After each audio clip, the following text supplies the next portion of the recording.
Lost on Lost Season 2, baby! Hell yeah! We've watched Seasons 1, 2, and 3 of Lost, and we've learned a lot. Did we? And we've learned to love Jack, Kate, Sawyer, Boone, and Claire. Did we? But now it's time for Seasons 4, 5, and 6. That's right, we're still going to talk about the mysteries and mythologies of the island. And obviously hot tropical hookups. But now we're going to talk about things like the freighter, The Others, Charles Widmore, The Lighthouse, time travel, 9/11, Ronald Reagan, the Catholic Church, Titus, Gold Chains, the military-industrial complex, the Prison Industrial Complex, the Void, The Orb, and so much more. So strap on and strap down, because if you thought last season was confusing, This is going to be so much worse. Or better if you like being lost on Lost.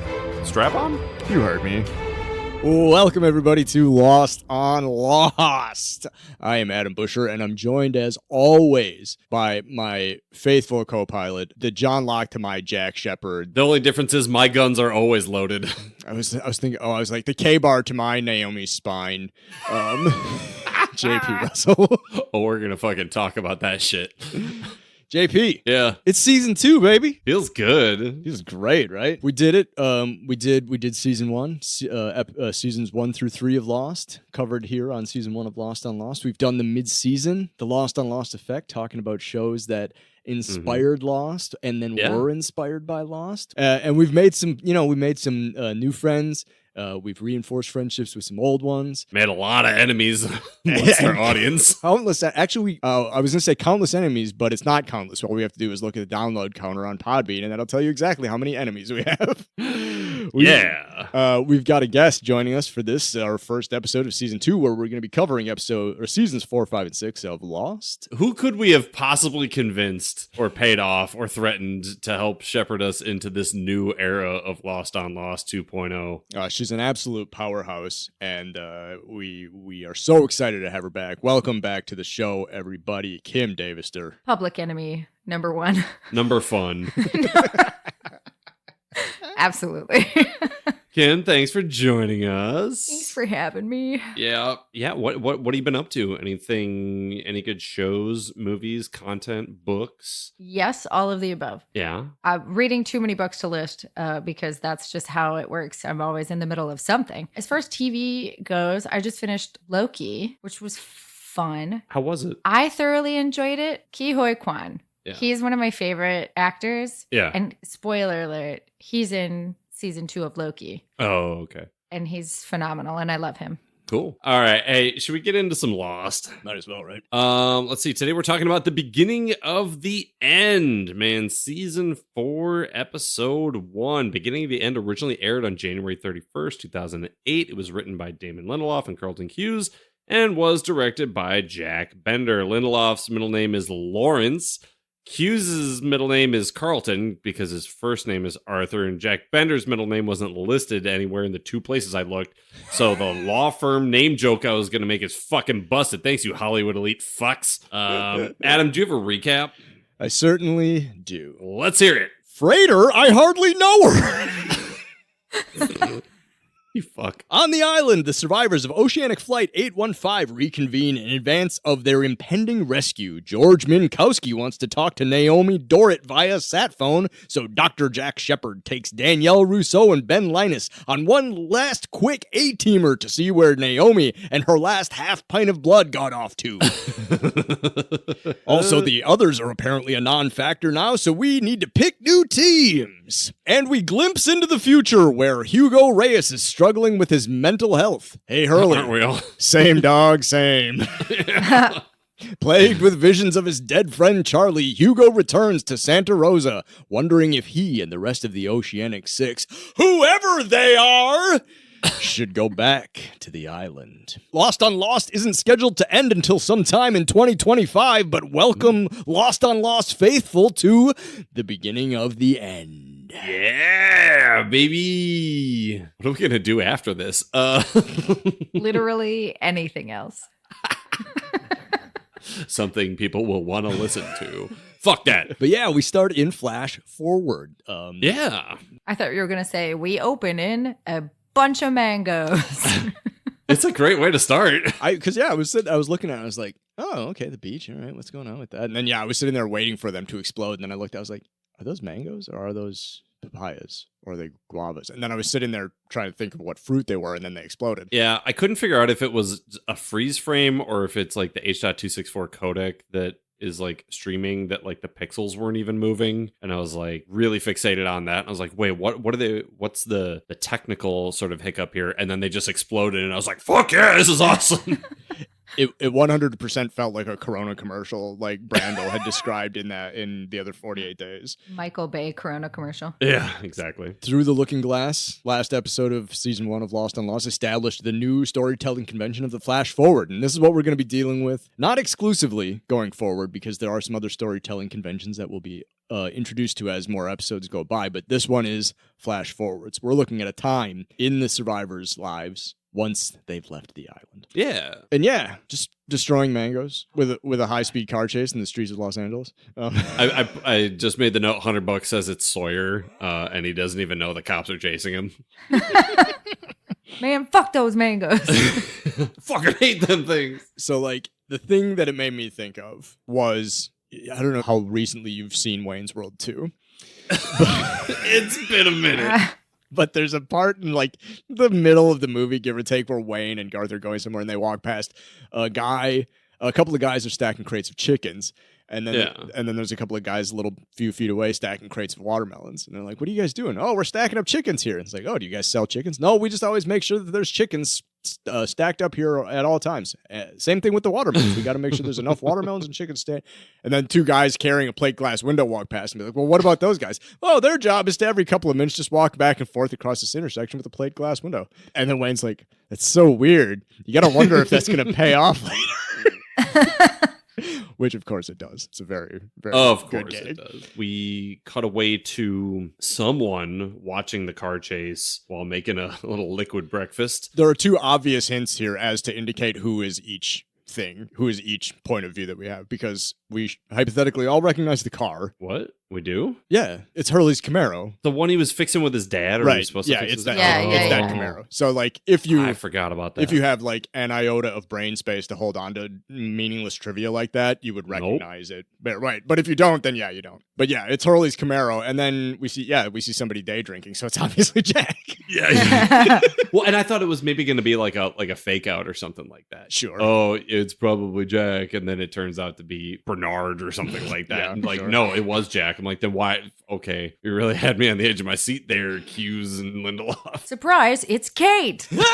Well, that was my next thing. As soon as the car crashes, I was like, women drivers, it's probably Kate. I can laugh at that because I'm a woman driver. Yeah, but Kim, you drive like wee-woos, so like... Right, you're allowed to drive recklessly. It's part of your job. I mean, I've crashed into my fair share of mango carts, too, in those wee-woos. It's a cool little mini action set piece. He's on the run from the LAPD, and fuck him. Good. Get away.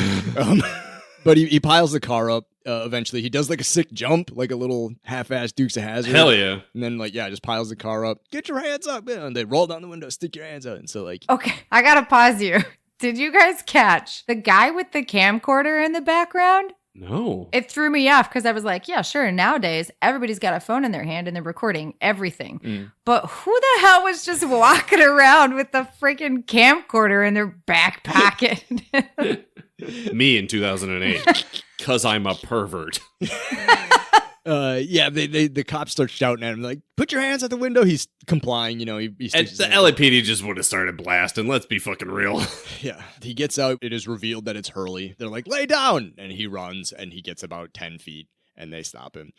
And as they're carting him away to take him into custody, he starts shouting, "Don't you know who I am? Don't you know who I am? I'm one of the Oceanic Six." Yeah. So right here, we are creating a brand new mystery. What is the Oceanic Six? Speaking of mystery, they made that whole chase sequence like, we don't know who it is. And you see only his hands and he does like a really slow turn as if we don't know that it's Hugo. It's clearly Hurley, even just by his hands. But my favorite part was he does this slow turn and all I can think of is Spaceballs. You caught his stunt double.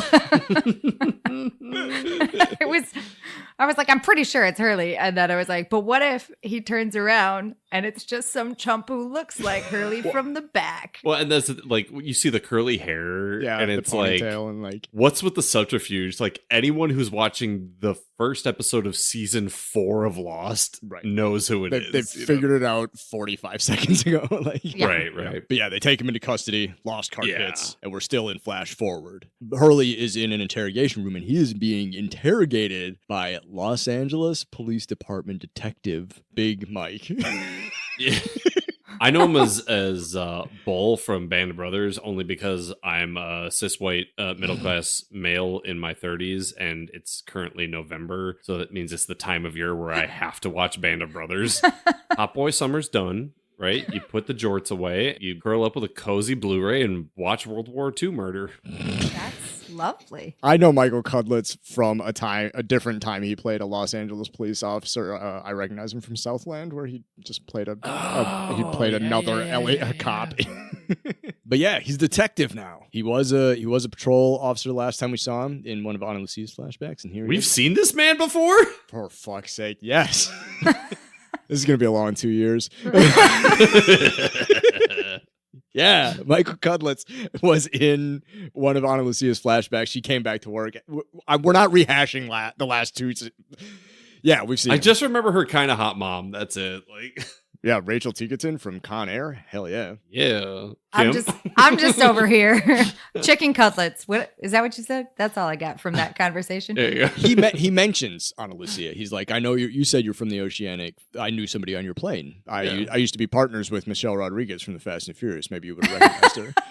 Yeah, and he describes her as dark hair, gorgeous. That's it. I thought that too. I was like, she's your partner, and that's all you could think to say about her? Tell me you were written by a man without tell me Yeah. you were written by No a man. shit. Oh my God. Gorgeous. Big Mike doesn't really have a frame of reference. He doesn't understand that there's like 19 other hotter chicks on the plane. So like within context, Ana Lucia is maybe slipping the top 15 as far as gorgeous survivors or whatever. But like She's an Island 3, but like she's an LAPD partner, like 9.5. She's ass 8, personality 1, tits 5. accuracy 10 though. Oh. Bam, bam, bam, bam. And that's what we're really judging her on. you Yeah, know? yeah. Hurley lies.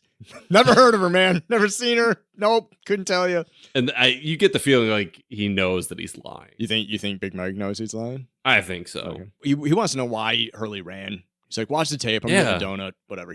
But he walks out. The tape starts running, but then Hurley starts to have a hallucination. He looks over at the two-way mirror, and then it turns into like a porthole, like he's underwater. He sees somebody swimming toward him, blasts open, the interrogation room starts to flood. He freaks out. Help, help, help, help. Starts pounding on the door. It's not real. Big Mike comes, what the hell's wrong with you? You trying to get sent to the I think he said loony bin, didn't he? sure, Or Nut some House? some sort of wildly offensive euphemism. Oh, Nut for- House. Yeah, that was Nut House. Yeah. for a mental institution. He's trying to get sent to the mental institution, and Hurley is like, hell yeah, please. That sounds great. Okay. But was anybody else like, oh my gosh, I wish it were that easy to access mental health care? From the police. Right, yeah. I was like, Exactly. absolutely. That's amazing. A county stamped gown and grippy socks? Sign me up. Oh, it was perfect. On the other side of the two-way mirror, his supervisor's like, no, Mike, no, don't say that. No, violate his rights. You fucking rookie. Goddamn. We cut back to the island for the first time in this episode. Just a little bit of table setting here. Hurley radios back to Jack, Philly back in. Hey, what happened? Yeah, we got a hold of him. It's all Right, good." because they don't know what happened. They don't know like everything that's been going on. Yeah, perfect excuse. The people on the beach don't know what happened up at the radio tower. Something that has not since developed since the end of the Looking Glass. Locke wandered off, and now we don't know where he went. Classic. Classic Locke. Classic Locke. He's just under a bridge someplace trying to get the name of your firstborn. Is Locke's first name Rumpelstiltskin? No, but he's got some rumpled foreskin. Anyways, Kate's like, what are you gonna do if you see him? And Jack's like, I'm gonna kill him.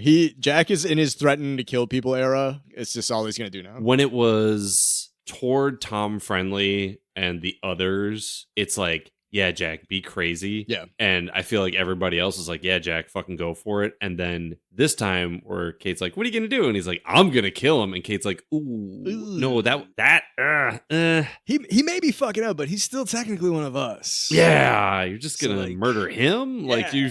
you can't murder everyone. Yeah. I mean, you can, but Whoa. probably not going to end well. I may not have been paying attention super close at this point in the episode because my next note is Rose tells Claire to suck Charlie's dick. No, hold on. Yes. She doesn't not tell her that. I very much want to talk about Charlie's dick. We need to talk about one specific shot that I am obsessed with, and I'm going to talk about it for the next 97 minutes. Excellent. Kate and Jack are sitting there talking, and it's close up. It's this whole show is done in like very close, singles. Yeah. Then they just cut away to like a 2-shot and then a wide shot of Naomi dead face down on the ground with a knife in her back. And it's the funniest thing I've ever seen, and it's now the lock screen on my phone. Because You have to put that on our Instagram. yeah, and the fact that this bitch is still, no one bothered to check. No one did it. She's just dead to rights, dead on the ground, and they're just like, well, that's not going to be our problem. We'll be off the island soon. Here's all these people. Also, there's this dead girl here. Yeah. Yeah. Part of me wants to see how much it would cost to get a custom rug with this image printed on it. They're treating her like a literal NPC. Yeah. Yeah. Anyways, Rose is doing Charlie a solid and trying to get his dick sucked. The way she said that. The way Rose we're- was about to. We're getting off this island is all thanks to your man. So you better treat him right. Like that sassy black lady. Like, treat him right. You better establish a safe word. Then we cut over to Ben and Russo. Oh, Ben's still tied up to the tree. I Bleeding. love that for him. Yeah, probably internally bleeding. Probably detached retina. Probably a lot of shit wrong with him. He looks That's fine. He's used to it. I thought he looked good. Yeah. What? Yeah, he looked great. I suppose as a first responder, you see people way more messed up than Yeah, that. I was like, for as much as I'm sure they hate him and beat the crap out of him, he looked real good. I was like, Kim, were you looking at him and be like, I can fix him? Call my mom. Tell her I found him. I met the nicest guy. He was tied to a banyan tree. He was covered in blood, but he has strong paternal instincts. Loves hot air balloons. I love a man with a passion. But yeah, he asks, Rousseau's like guarding him, and he's like, hey, this whole rescue thing is not going to go the way Jack thinks it is. I Right. need you to get Alex and get her. First, get her away from Carl, because he's perving the dish. But second, get her away from everybody else, because this is bad news. Get my daughter out of here. And she's like, whoa, you said the magic word, punch. Yeah. Not your daughter. Punch, punch, punch, punch. Time to play front hand, backhand. And it's interesting because Rousseau has been in like a survival mode for so long. Yeah, she's only been rocking with the survivors here for like a couple of weeks, and she's already Right. settling into, a whole new paradigm. Right. So when she hears that there is danger, she's probably the first, like cats can feel earthquakes before they happen or whatever. Like Rousseau just knows like, oh, fuck, Ben's not fucking with me right now. He is telling me the truth. Rousseau's just like, oh, it's going to be a harsh winter. Okay. I can always tell when a storm's coming. My everything hurts. Yeah, Ben, keep it quiet over there. Cut over to the beach. Hurley and Bernard are talking. Oh, what a fun scene. Yeah, this was really great. He tells somebody he won the lottery. He's worth $150 million, and it was the worst thing that ever happened to him. And he believes that it'll all be gone because he's been dead long, quote, dead long enough that the money will have gone to whoever, and he'll be free. He'll be free of the worst thing that had ever happened to him in his life, prior to the plane crash, obviously. But yeah, he's like, I feel like doing a cannonball.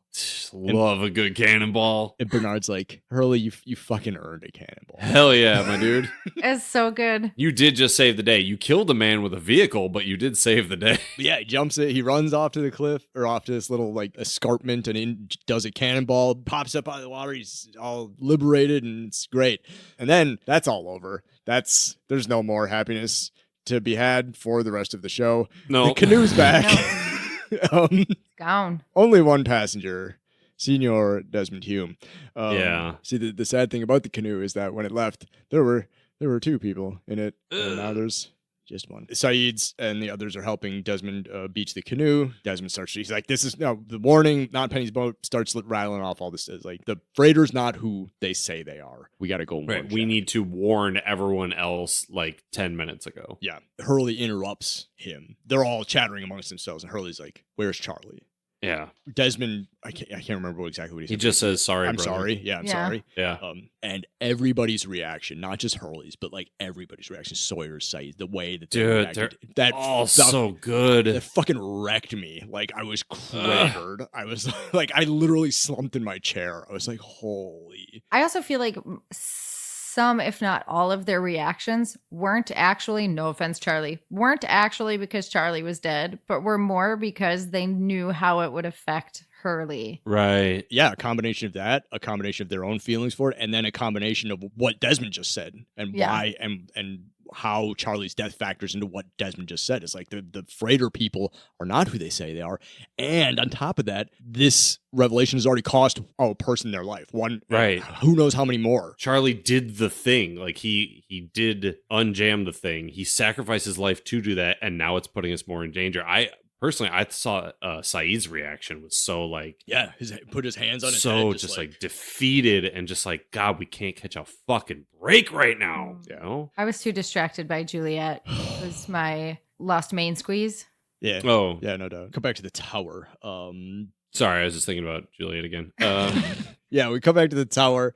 George Minkowski radios in. We do not see him yet, but George Minkowski is voiced and played by Fisher Stevens, who appeared in both Short Circuit movies. Oh, what? Yeah, that's awesome. Wait, does he play the Indian guy? Yeah. Hey. Yeah. The movies are good. It's not great that he's Hey. playing that character. Kim, you want to give us A? There we go. Minkowski wants to talk to Naomi. He's like, "Hey, the radio's kind of fucked. We need you to change some settings on there. Let me talk to Naomi real quick." And Jack's like, she's on the can. exactly. She's 10-100. We'll get you right back. I gotta go. Click. She went out to get some groceries or something. Yeah, she went over smokes. Hey, Naomi, flip those burgers. Don't want 'em to burn. You got it, Jack. Yeah, everything's fine here now. How are you? Yeah, that's exactly. Well, beyond the fact that they think Naomi is indisposed, they turn over to where she was dead, and she's gone now. Okay. Well, it was one of 3 things. Either the body was missing, that like they don't know why it's missing. 2, that Alex and Carl were gone because they were seated near there. Mm-hmm. Or 3, and I thought there's no fucking way that this is possible, that she got up on her own and ran away. But they just cut to like a nondescript patch of empty grass, and I was like, cool, they're in a fucking jungle. What does that signify? Don't you recognize the empty grass from your lock screen? Well, now I do. There was a little bit of blood in the grass. Yeah, it was a weird way of showing that Naomi is missing. Rousseau is also missing. Yeah, because they show a shot of Ben and he's by himself now, and he's just like, yeah. But I made a note here because like Jack goes over, he's like, "What the fuck?" And Ben goes, "I don't know," and gives him a little Ben smile, just a very half like little, I don't know. Well, because earlier when Jack was radioing with Hurley, he's like, "We're going home." He like winks at Ben like, "Fuck you." Yeah. Ben's like, "Fuck you," right back. Yeah. Cut back to the beach. Sawyer's just like, "Hey, we don't have to rush over there. Let's just call him." Saeed's like, "If these people are radio, they probably can hear our communications." And Sawyer's like, "Fuck that! I got the radio." And Hurley just like snatches it and throws it in the ocean. How far away are we assuming that Jack is from the beach? As far as the episode needs it to be. Because I was like, can't y'all just walk there? Like, why are you always so far apart and then at the same time so close together? Well, you would think if they were going to get picked up and rescued, like getting picked up on the beach would probably be the easiest way to do that. So, like, you'd think the survivors would start heading toward the beach, but I don't know. They gotta be close. The tower, it was established in the pilot that it is more than a day's walk with a small group and less than a day's walk with the entire group. So which makes no sense because a large the math group, checks out. Yeah, large group shouldn't be moving faster than a small group. So yes, exactly. It's exactly as far away as the story requires. It's a day's walk for half-dead Naomi. Yeah, exactly. Yeah. Cut back to the tower. Rousseau and Jack are gonna go after Naomi. They found Rousseau found a blood trail. Apparently that's where she went. Naomi disappeared. Rousseau immediately tried to start finding her, came back and was like, I found a blood trail. She's 10 minutes ahead. How? With a knife in her back, she got 10 minutes away from you? Like, yeah. Also, how are you telling that from a blood trail? She's like, still warm. Like, what are you doing? Is that how you diagnose patients? Yeah. Jack's like, how can you tell how far away she is? And Rousseau's like, oh, I saw her leave. She left 10 minutes ago. Actually started an egg timer. They're about to go. They're going to bring Ben with them because Jack's like, I don't trust him with anybody else. So you and me will take Ben. We'll go find her. Kate comes in. And she's like, I found a secondary blood trail. We don't know anyone else is bleeding, so it's got to be her, right? It's like, and Jack's so dismissive. He's like, Rousseau's already got it. Sit down, Kate. Yeah. Also, Kate looks like she really smells in this episode. I just wanted to throw that out there. Yeah. She's always jogging to Jack too. I'm like, you're not that far apart. You don't got to jog to him. And she just looks like she smells. So much of Kate's character is just running into the scenes saying, I found the trail. And then men ignoring her. Yeah. Good. You and your womb stay here. Thanks, Lassie. They hug, and while they were hugging, I was like, why are they hugging so long? What does Jack have to steal? Because, like, I knew she was stealing something. I was like, did she take keys or, like, a lighter or a gun? What is she taking? There's no reason for them to be hugging this long. It was confirmed later what she stole, but, like... Yeah. There's no reason to ever hug Jack that long. No, they both stink. We'll come back to the beach real quick. They can't radio in, so they got to go warn them. They start passing out guns. Holy fuck. I think the gun continuity between last episode and this one's a little different. They got some much bigger heat now. Nah, it's party time. The additional guns that they have, I believe, were the weapons that the others came when they came to attack the beach. Yeah, but like, I don't remember there being a 308 fucking foul. That one did look, the gun that Saeed gave to Sawyer. Yeah. That one looked a little out of place. But like Saeed's rifle that he has with the leather strap, he's had that forever. The pistols, those grow on fucking trees on the island. But yeah, the big assault rifle, I was like, who the fuck was carrying that? But they got it now. Let's go. They all grab a gun except for Hurley, and they start marching off. Cut to a flash forward.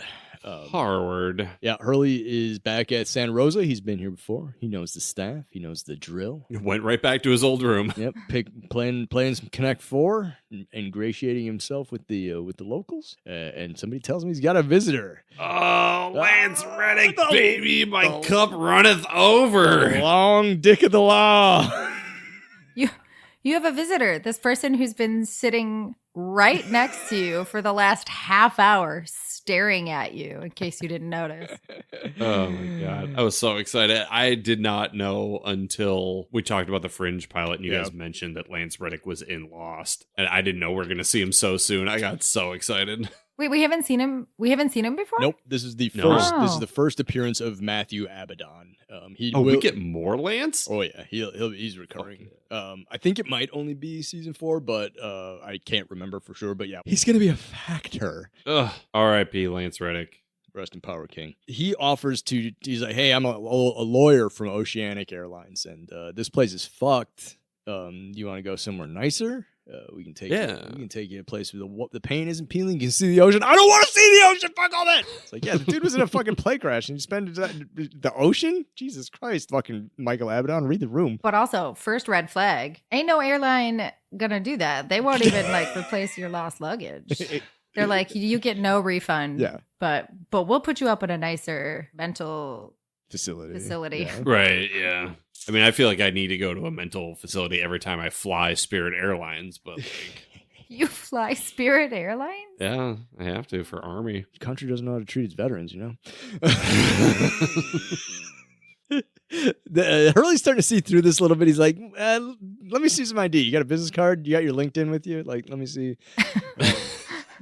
And he starts patting his pockets, and I was just thinking there's a scene in We Own This City where John Barenthal comes up to join the barbecue, And they're like, you got to chip in on this. He's like, yeah. He starts patting his pockets. And it's like, this. My girl always says, you see a guy start patting his pockets, you know he ain't got no money. So, yeah, I was like, he's got no cover here. So he's like, must have left my business cards not with me. In my other pants. In my other lands. Anyway, are they still alive? Yeah. As obviously not a lawyer from Oceanic, are they still alive? Which freaks Hurley out. He's like, get him out of here. He's not real.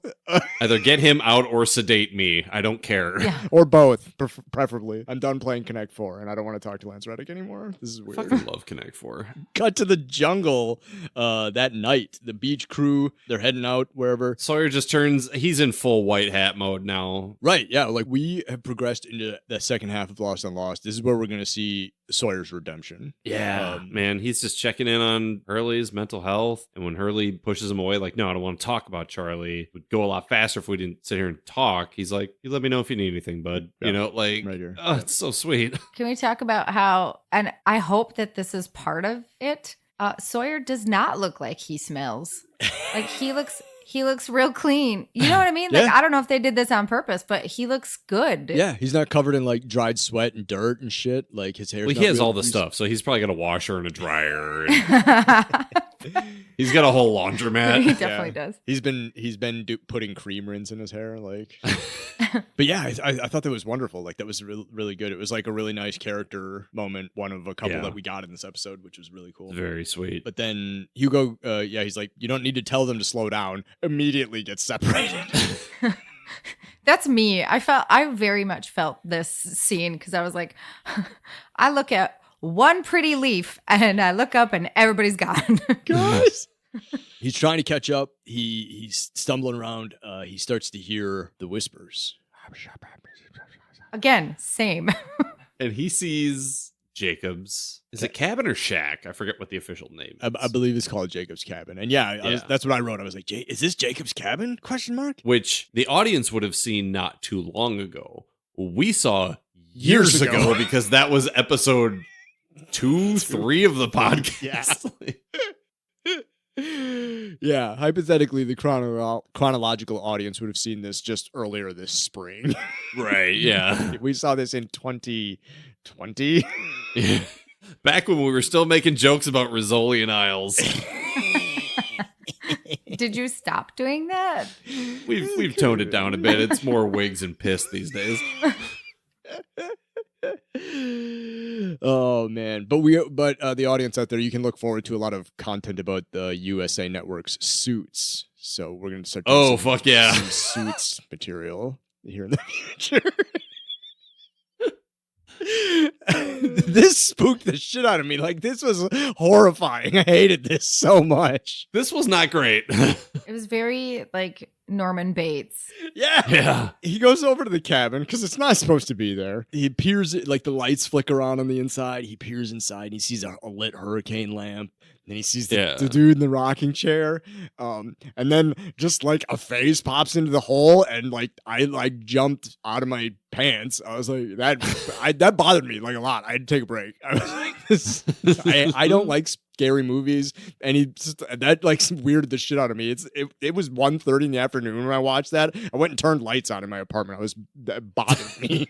It wasn't even a full face. It was like an eyeball. Yeah. It was horrifying. Yeah, Hurley is understandably freaked out and runs away just to find himself confronted once again by the cabin. Yeah, like he changed direction and it's just in front of him again. And so then he just like he closes his eyes. It's not there. And then it does disappear.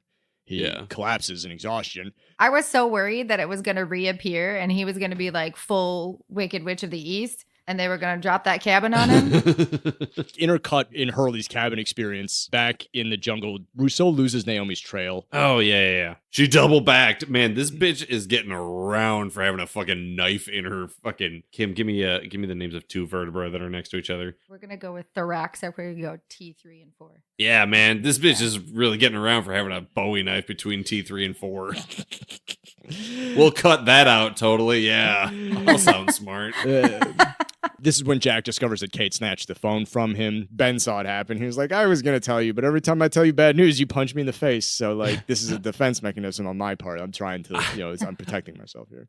I was going to tell you, but I thought it'd be funnier if I didn't. You mean to tell me you knew the whole time that she'd taken the phone? You could have told me whenever? No. Only when it was funny.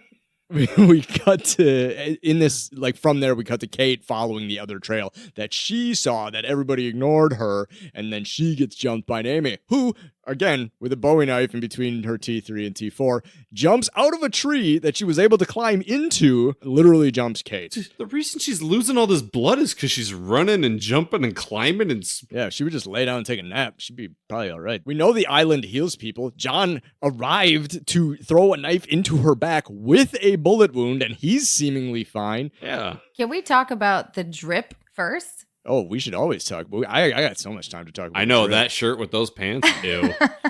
For real, though, Kate is like, oh, I'm following this blood. Where's it coming from? And then it drips on her arm. So much. It's so gross. Yeah.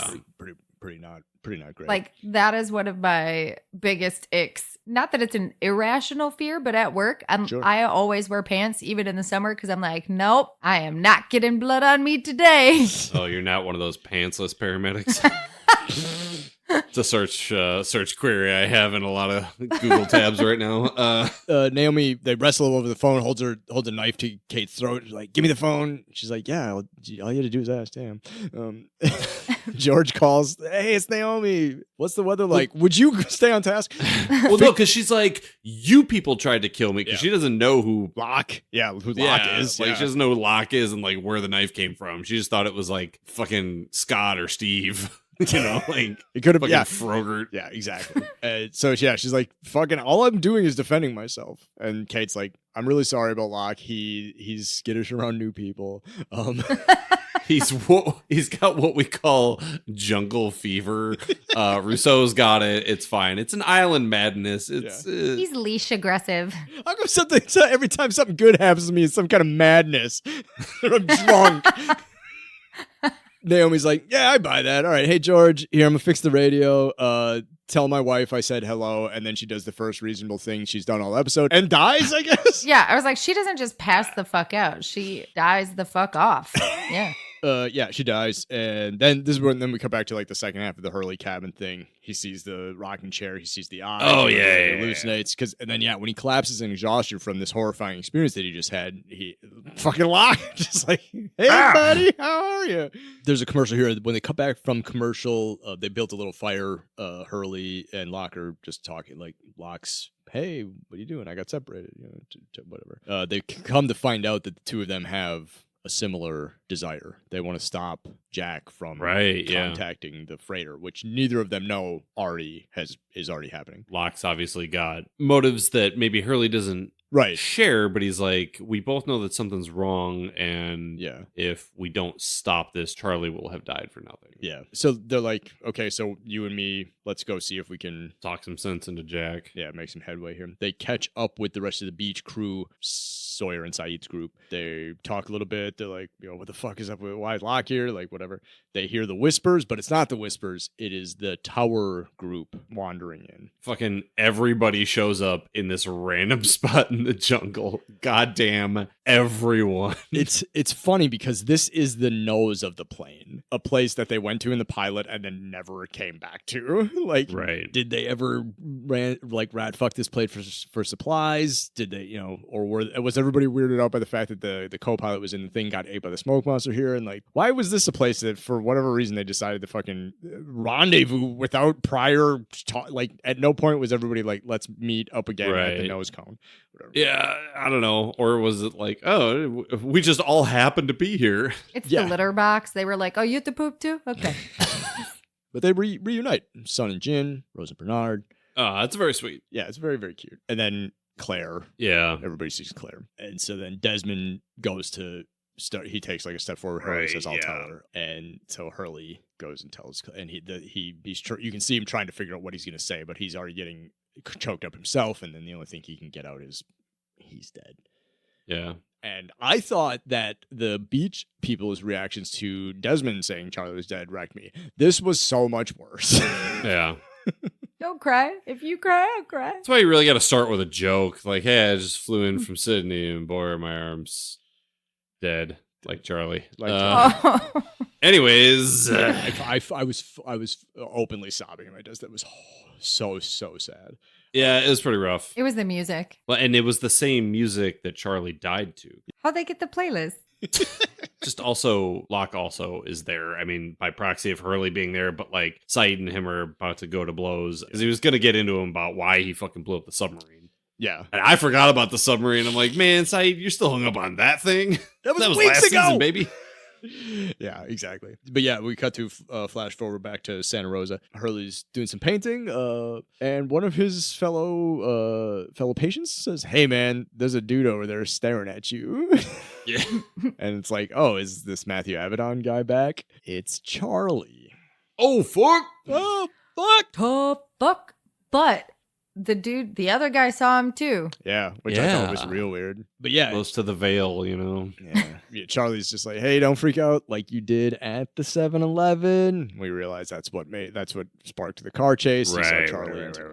But yeah, Charlie and Hurley have a conversation about, like, I am here. Like, yes, I'm dead, but I'm here. Like, just because I'm dead doesn't mean I can't be here. And I have some stuff to tell you, And he says, prove it.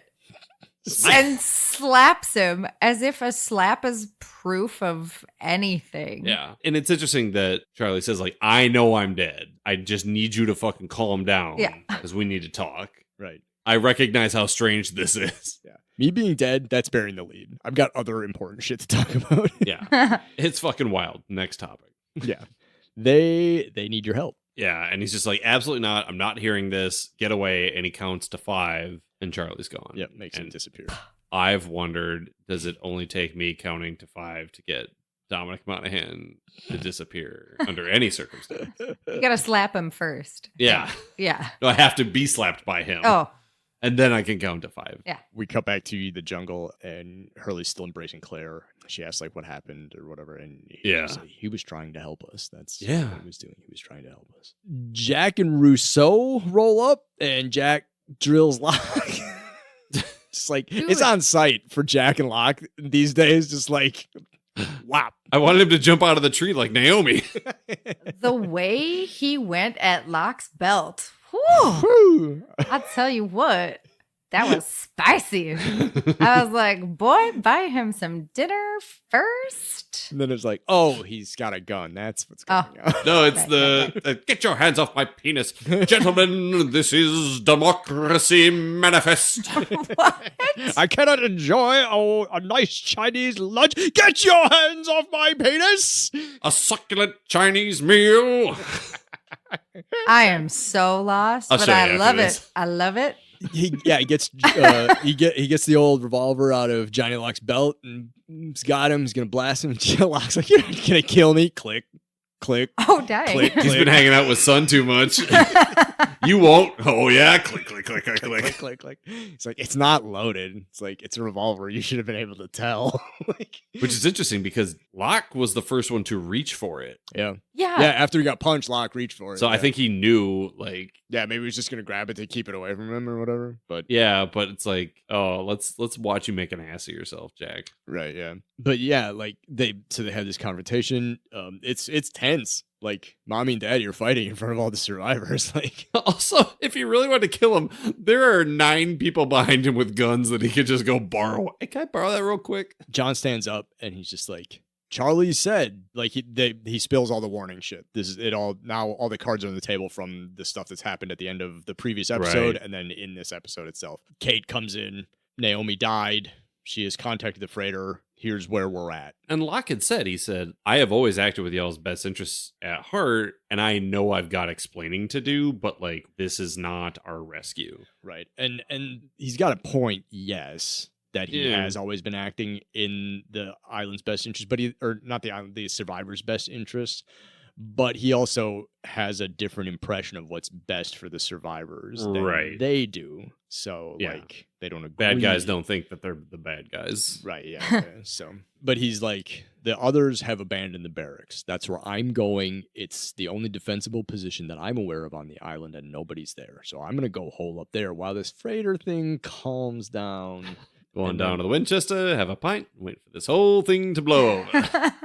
So who's coming with me? Who's coming with me? That's exactly it. And Jack's like, nobody's going with you because they're not insane. And then a couple of people are like, I think I might be a little insane. Actually, I haven't had water in a while. Hurley's the first one. Right. Mhm. Yeah, Hurley stands up. He He's just like, gave the big speech. Yeah. He stands up to him. This is like the first time that Hurley like stands up to Jack, and sort of Hurley takes sort of a position of leadership or a leadership role. Right. He's always kind of been this support character, this morale officer, this sort of shepherding Sawyer toward a leadership role while Jack was kidnapped, like stuff like that. He never wanted to be the guy at the head of the ship. But Right. here he is, sort of. He's going to immediately defer to Locke's leadership, but he takes a leadership tack here. I like how he says, I'm going to follow my friend. And then he clarifies Charlie. Yeah. He's like, Yeah. just in case you guys think Locke is my friend. Yeah. We are not friends. And yeah, we split into John's group and Jack's group. Yeah, we get Hurley, Claire. Ben asks Jack's permission. I'm gonna, if that's all right, just like fucking whatever. Get this goddamn nerd out of my face. That is fucking buck wild strategy on Ben's part, because Ben shot Locke like a day or two ago and left him Right. for dead in a hole. I would rather go with the guy I tried to murder. He absolutely does not have an axe to grind. Well, but John's the only one that has that knowledge. So, Yep. like, that says, well, besides the audience, obviously, like, we know that, which tells you something about how dangerous he thinks it is to be rescued by Jack, these yeah. people. Right. Right? Alex and Carl. Yeah. Rousseau. A handful of background folks, I would imagine. Yep. Check the Webster doc if you want to know exactly who they are. Do Scott and Steve split up? Oh, Steve's dead. Or Scott's Yeah, dead. Steve's One dead, of- so it's one got of to be them's dead. Scott. Yeah. And then in Jack's group, Rose and Bernard have a little conversation. Bernard's like, you said you never wanted to leave the island. And Rose is like, I don't want to not leave the island that bad. We're not going with Locke. We're Yeah. not hanging out with jail. So Rose and Bernard go with Jack. Juliet stays with Jack, obviously, because she's infatuated with him. Saeed goes, Kate goes, Desmond goes with Jack, and then Sawyer goes with Locke. Yeah. Kate's like, what the fuck? I thought we were just starting to maybe get some stuff going again. And he's like, nah, brah. Nah. After she was like canoodling Jack. So gross. But he's like, yeah, I am just surviving. Like that. No. He says, surviving. Surviving. And that's the best line in the whole show. One more again? He almost says it like he sounds like a pirate. Surviving. Surviving. Somehow he's Kate, Irish. I'm doing what I've always done. Surviving. We cut to flash forward. Hurley's playing a little basketball, and Jack comes to visit him. Just sinking buckets. Oh, fucking rainbows, baby. All day. So you were talking about the actors. The first thing I have written in my notes for this scene is Jack looks like a scrawny nerd. Like, when did he get so scrawny? I think he lost a bunch of weight for Racer X, To maybe. be in a CGI movie? There were people in it. Just CGI him skinnier. That's what I'm looking forward to. Anyway, we'll cut all this. Can you CGI me skinnier for the podcast? JP, your voice sounds really skinny today. Thank ya. He does look skinny. But yeah, they're like, let's play a little horse. I just wanted to catch up with you. I was doing some consults, and Hurley's like, oh, you got your regular life back. Neat. That's why I love that for you. Yeah. I want mean- to come check up on you for 90 seconds. But also, to be fair, I mean, Hurley kind of got his regular life back. He was already there. Fair. He does. I mean, he does kind of want to be there. At the beginning of the episode, he asked to go. But yeah, he's like, let's play horse, and they start talking. And so he's like, why'd you want to check up on me? Do you think I'm gonna tell? And Jack's like, well, are you? Yeah. Tell what? Tell what? And then he's just like, Yeah, this is awkward. I'm going to leave, actually. yep, I don't do bedside manner. Goodbye. But also, why does it matter if Hurley tells anything? Because they all think he's insane. Right. Right. He can say, I faked the moon landing. I was the one who did it. And they'd be like, you're an unwell person. You were hallucinating. But Hurley says, I'm sorry I went with Locke. I shouldn't have did that. I should have went with Yeah, that was a mistake. But we need to go back. And Jack's like, I'm not hearing that. We can never go back to Arizona. Never say never, dude. Jack's like, I'm leaving. You're not talking me into going back to the island. Fuck all that. I'm going. I'm going to the bar later. I gotta get back to surgery. I've got a patient, Jack Daniels. My cab's waiting for me. I never drive anywhere anymore because I'm wasted all the time. We cut back to the island. Jack and Kate are having a little minor reminisce over the nose of the plane. Can't believe it's been so long since we came here. I miss Charlie. Like, it's pouring rain, and they're standing like half under. I'm like, go in the fuselage. right? Yeah, like I know you have to leave soon, but you can get out of the rain while you talk. No, remember Kate stinks. She's probably like, this is Oh nice. yeah, that is true. Fuselage probably stinks. Like, there's probably still bodies in there. But yeah, this is like their first memory with Charlie. The two of them and Charlie came here together in the pilot to get the transponder. So it's like, I forgot Charlie was there because he didn't really do anything. She nuzzles into him like, yeah, like, give me a fucking break. After just having been mad at Sawyer for leaving. Yeah. Yeah. And again, this is 2008 or whatever, so like polyamory isn't as prevalent as it is today. Like, people, but like it would have made way more sense if like, oh, Kate's a polyamorous character. She's in love with both of these men. Otherwise, it's just manufactured drama and nonsense. She has a people-pleasing problem and codependency. She has a fear of abandonment. That's true. Definitely. That's fair. Yeah. She's avoidant, dismissive. Yeah. She smells bad. Cannot drive home the fact hard enough. This girl stinks. She's like, I don't know how to break up with him, so I'll just stop showering for a really long time. Joke's on you. I'm into that shit. She smells like piss. There we go. We brought up the There it is. Anyways, the chopper. Yeah, it's not thunder. It's a chopper. But also, like, why would it have mattered if the thunder were getting louder? They were just standing in the rain anyway. Who cares? Right. Oh, we're gonna get rained on more. The chopper dumps out a parachutist. And so they go to find out, hey, who's our new friend? It's another person, whatever. Hits the ground, no problems, because men are better at parachuting than women. He didn't hit a tree. That's just science. He didn't take a stick to the gut, any of that. He's totally fine. Speaking of World War II, welcome to the show, Jeremy Davies. Fucking up him. As Daniel Faraday. He takes off his helmet. And he's like, are you Jack? And Jack's like, yeah, I'm Jack. What's up, bro? And that's the end of the episode. Yeah. Lost. What a ride. Yeah. Wow. A literal emotional roller coaster. I was up, I was down, and then I was down a whole bunch more. Did we like it? Was it good? That's the first question.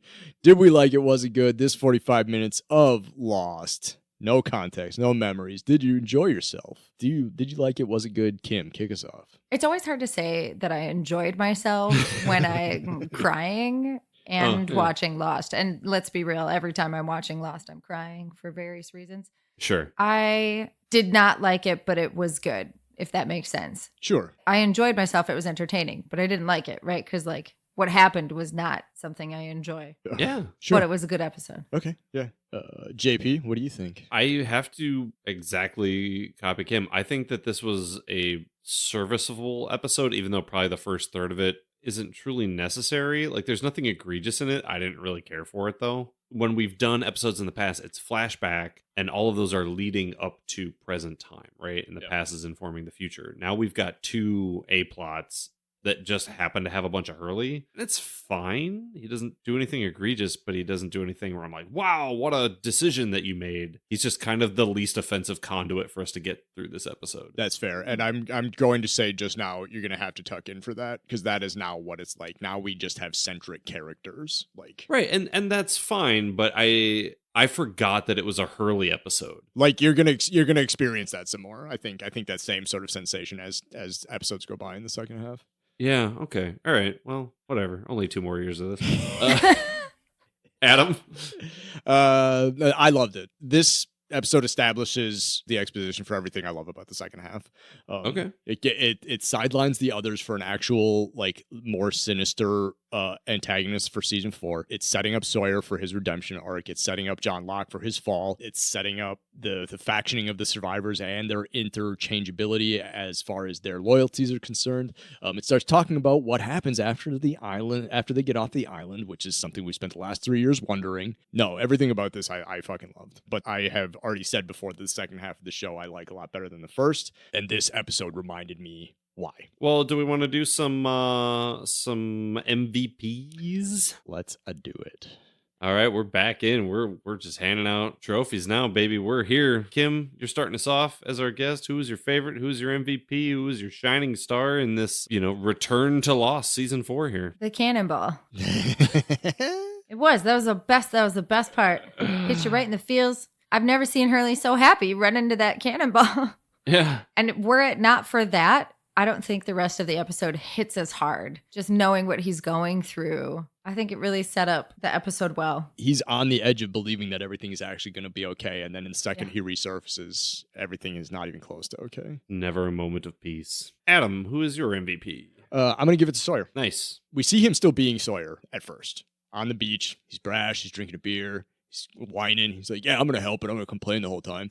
But then we get into that little scene with Hurley when they're walking, and he shows genuine care for his friend Hurley. And again, this is just an indicator for me, having seen the show before. We're going to see fewer Sawyer valleys, and we're going to see more Sawyer peaks. I have him written down as an actual person to pick for MVPs. I agree with you. Just that one question, like JP had mentioned earlier, just asking was like, oh. So much. Yep. Oh. Well, and then not... Like old Sawyer, if he would have offered somebody help and they turned him down, would have like flown off the handle and been fuck you. Guess I won't ask then, Yeah, there was not even a racial slur or fat joke. Right. He's not calling him Hurley anymore either. He's calling him Hugo.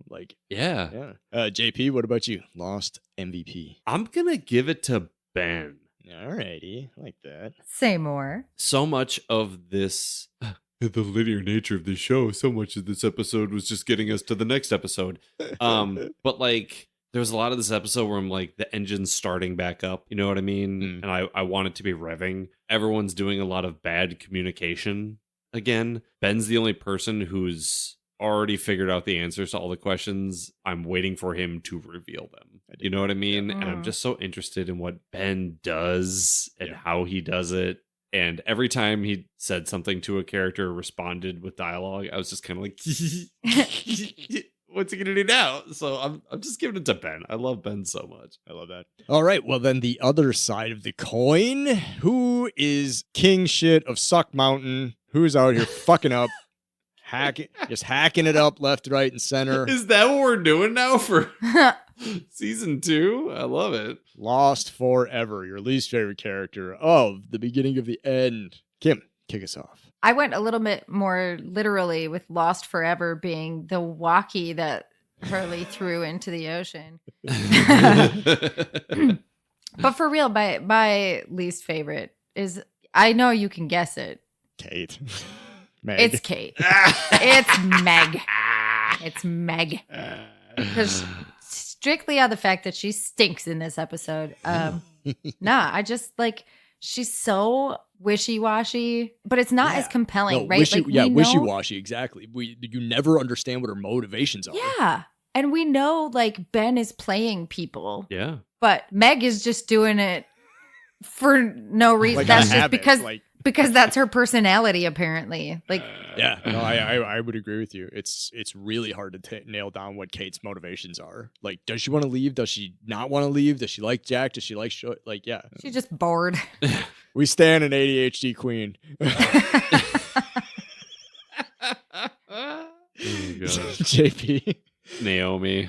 Okay, yeah. Should not have survived the season gap. What she did not drive anything forward. Her death was meaningless. Like, even in her last moment, she was wishy-washy. I was like, why are you fucking here? Stop. Like, I hate you more than Kate right now. Yeah. Ugh, I'm glad we hardly knew her. Adam. Charlie. Oh. Bro, you went out on such a high note. Yeah. You gotta know when to stay gone. Yeah. You're the hero, man. Now you're just fucking with Hurley's fucking piece. I have a feeling, knowing what I know about the back half of the show, that that's not actually Charlie. Wow. Yeah. Adam, keep doing that look that people on this audio podcast can totally see. You piece of shit. I'm trying to get this pause pregnant. Stop talking. I'm trying to focus. Oh my God. Oh my God. The audience could hear the fertility. Well, we got the name of the episode in just under the wire. Kim, thanks for joining us.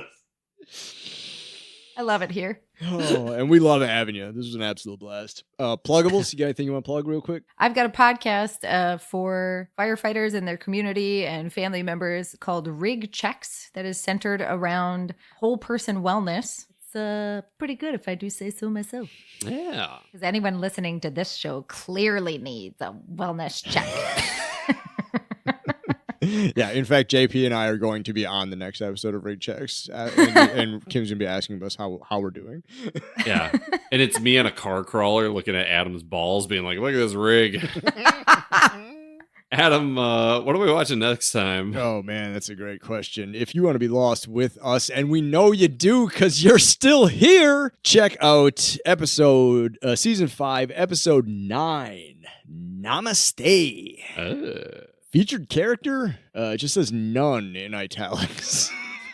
Oh, but it's none in italics. There's a nun on the show? No. An Italian nun? Jesus Christ.